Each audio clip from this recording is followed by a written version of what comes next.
दूर दूर तक फैले खेत, हरी भरी फसलें। ये खेत रोहित के गांव की पहचान थे, जहां हरियाली और शांति का साम्राज्य था।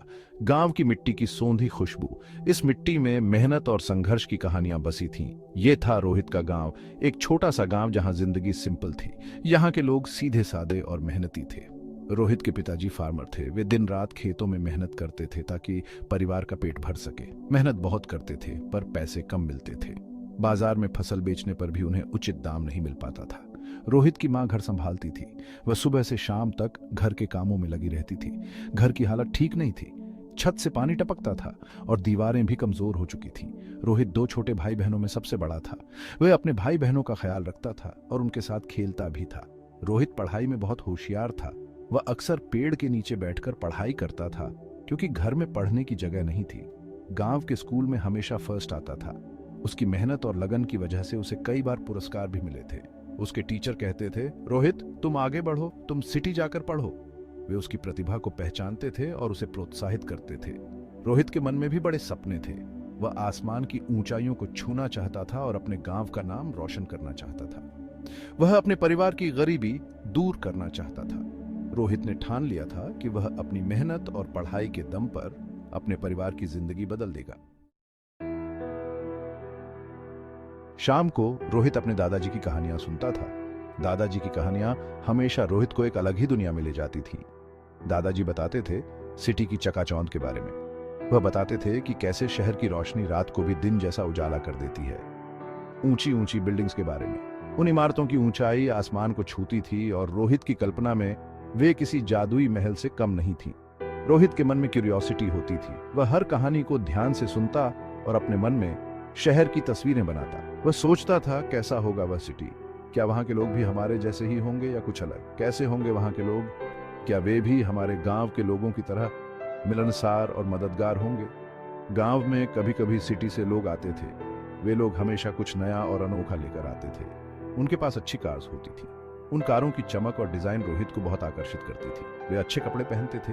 उनके कपड़े हमेशा फैशन के हिसाब से होते थे, जो रोहित को बहुत पसंद आते थे। रोहित उन्हें देखता और सोचता, कब मैं भी सिटी जाकर अपने परिवार के लिए यह सब ला पाऊंगा। वो सपने देखता कि एक दिन वह भी शहर जाएगा, वहां की चकाचौंध को देखेगा और अपने परिवार के लिए एक बेहतर जीवन बनाएगा।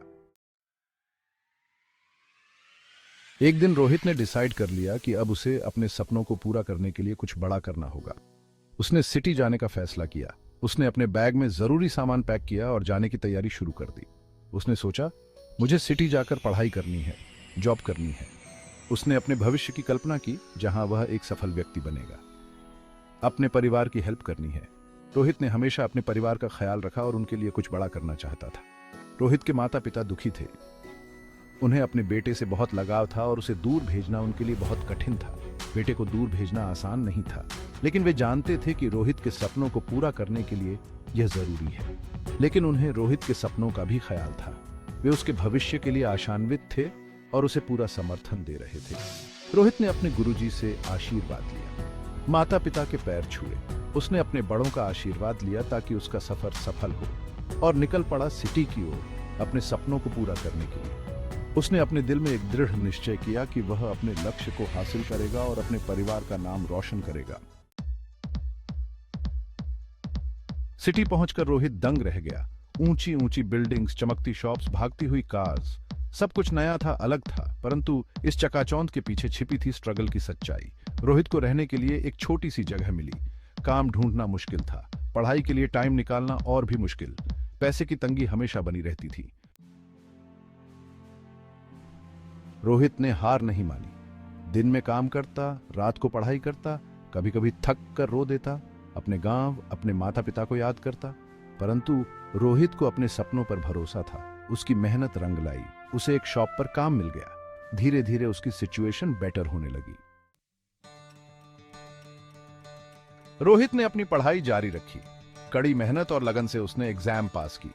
उसे एक अच्छी जॉब मिल गई। रोहित अब अपने परिवार की हेल्प कर सकता था। रोहित ने कभी हार नहीं मानी। उसने अपने सपनों का पीछा किया। उसकी कहानी हमें सिखाती है कि स्ट्रगल और पेशेंस से हम अपने लक्ष्य को पा सकते हैं। नमस्कार दोस्तों, स्वागत है आप सभी का हमारे चैनल नानी की कहानी में, जहां हर कहानी में बसती है प्यार की मिठास और नानी की प्यारी आवाज। यहाँ हम आपको सुनाएंगे वो कहानियाँ जो आपके बचपन की यादें ताज़ा कर देंगी। हमारी कोशिश है कि इन कहानियों के जरिए आप फिर से अपने बचपन में खो जाएं और नानी की गोद में बैठकर कहानियों का आनंद लें। तो जुड़िए हमारे साथ और सुनिए नानी की कहानी और हमारे इस चैनल को लाइक और सब्सक्राइब जरूर करें। धन्यवाद।